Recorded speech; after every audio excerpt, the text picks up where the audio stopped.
First of all, listen, I'm not sad tonight. I'm really not. I'm as fired up as I was the day I started this, because this fight isn't over tonight. This fight isn't over. It's just beginning. Because we are going to take our country back. I think we took it back, in part, tonight. We've lit a fire out on the prairie here in the Midwest and in our state. You know what? 583 towns, 18 months, 275 town hall meetings, 50,000 miles on the minivan. We took it back. This was supposed to be a walk in the park for the Republican Party. We turned it into a race. And we turned it into a race because, you know what, at the end of the day, whether they know it or not, we've got the issues on our side. It's about better pay for teachers. It's about taking care of our kids when it comes to funding programs like Head Start and child nutrition. It's about making sure that students aren't decentivized by going to college because of debt, that we can lower student loans in this country if we can get more votes in the United States Senate. We can do this. This is just the beginning. You know, I called Mike tonight and left a message. He wasn't picking up, to congratulate him. I did. It's the right thing to do. It's the right thing to do. And I had a good talk with Gordon Howie tonight.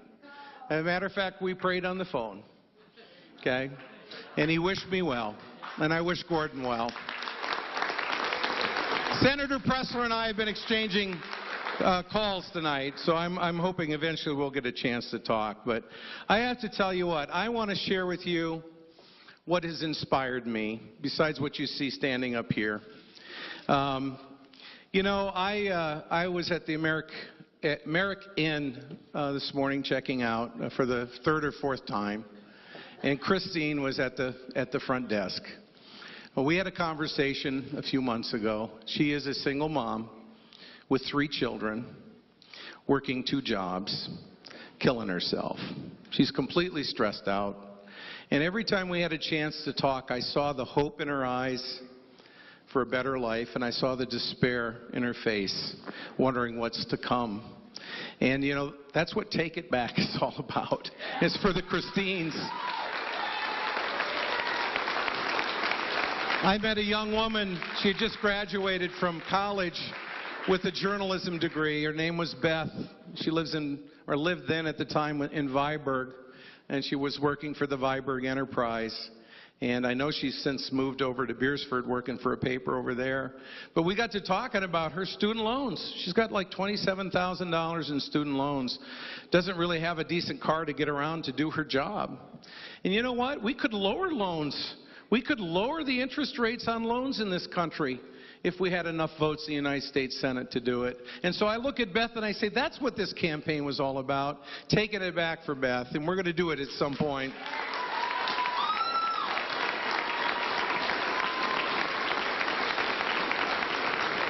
I was recently in Vollen, at the Vollen Cafe, having a breakfast meeting just a couple of weeks ago, and a gentleman by the name of Louis came over, and he wanted to talk about Obamacare.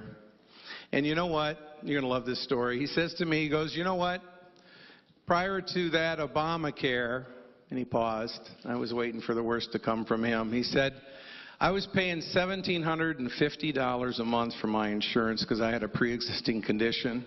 And I was working myself to death just to make that payment because I knew if something happened to me, I did not want to leave my family out in the cold, so I had no choice. And then that Obamacare was passed, and my insurance premium dropped to $220 a month.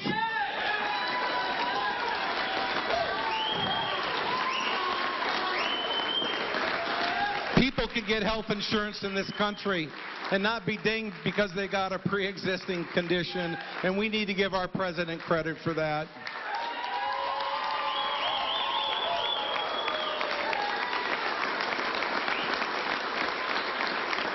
You know what he did then? We're having breakfast. He rips open his shirt, and he says, here's my Obamacare scar. He had triple bypass shortly after he got insurance, and it's made the world a difference to him. His family is secure, and he's still walking around and doing well. That was Louis from Volin. So I said this the other night. I had an opportunity to tour Lifescape recently. Lifescape is the merger of two nonprofits. One's called the Children's Care, Children's Care, and another group called Achieve, and they came together bringing adults and children together. And I was met at the front door by Trevor. And I got to tell you, yeah, you guys watch it down there because you're going to make me cry. You know, Trevor spends his day in a wheelchair, and he talks via computer. And 60% of the funding that goes to take care of our kids and these adults comes from Medicaid. The Paul Ryan budget plan, Paul Ryan being the vice presidential candidate that Mitt Romney, who was in the state just last week, would cut $1.5 trillion out of Medicare, or Medicaid. That is going to kick some kids to the street. People like Trevor, we can do better than that. That's not right. That's what this fight's all about. That's why it doesn't end tonight. It doesn't end tonight.